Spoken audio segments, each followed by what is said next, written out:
Chers frères, chères sœurs, assumons-nous face à l'histoire.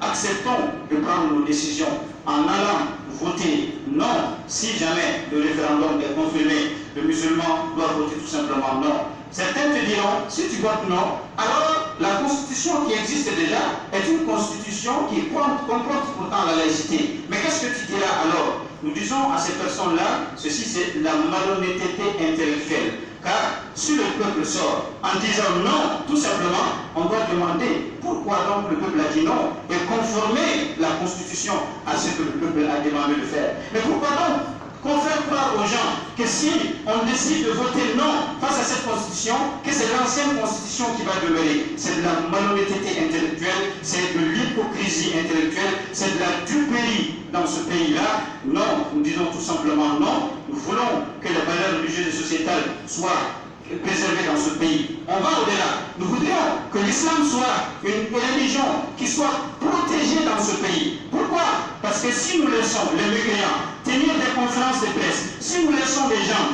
tenir des conférences de presse dans lesquelles ils insultent Dieu, ils insultent le prophète, ils insultent le Coran, ils insultent l'islam, ils insultent les musulmans, alors il y va une question de sûreté nationale, il y va une question de protection même de l'État, car les musulmans pourraient se lever, ils pourraient faire des choses qui ne sont pas bonnes pour la stabilité de ce pays. Donc, si nous sommes dans un pays dans lequel il y a 95% de musulmans, il y va de la responsabilité des plus hautes autorités, il y va de la responsabilité du peuple malien de protéger l'islam. Les gens ont libre cours à adorer ce qu'ils veulent, qu'ils adorent leurs idoles dans leur coin, qu'ils aillent faire des salakats pour leurs idoles, mais ils n'ont pas autorisation à faire des sorties médiatiques, critiquer l'islam au vu aussi de tout le monde, et que chacun s'asseye pour au nom de quoi d'une quelconque liberté d'expression. Et c'est ce que j'ai dit, la neutralité ne concerne pas ces aspects-là. Le musulman, en tant que chef d'État, le musulman, en tant que responsable, dans un pays, tu dois montrer ta capacité à protéger ta religion.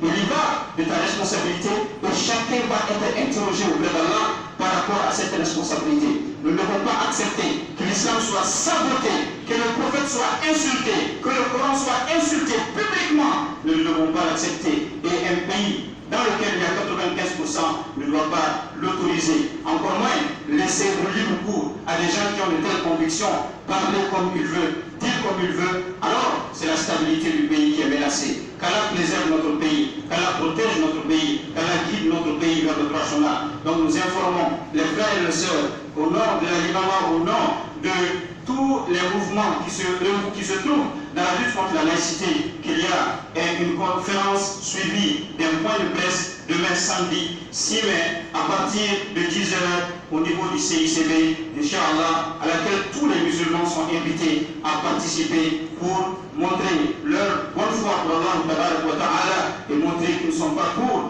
ce que l'islam soit saboté, insulté dans ce pays-là. Et nous devons également montrer notre position par rapport à ce projet de la nouvelle constitution. Qu'Allah nous guide vers le droit chemin, qu'Allah nous aide à interdire le blâmable avec la plus bonne des manières, à ordonner le bien avec la plus bonne des manières, qu'Allah ne nous laisse pas à nous-mêmes, ne serait-ce qu'un clin d'œil. Kumu ila salatikum. Ya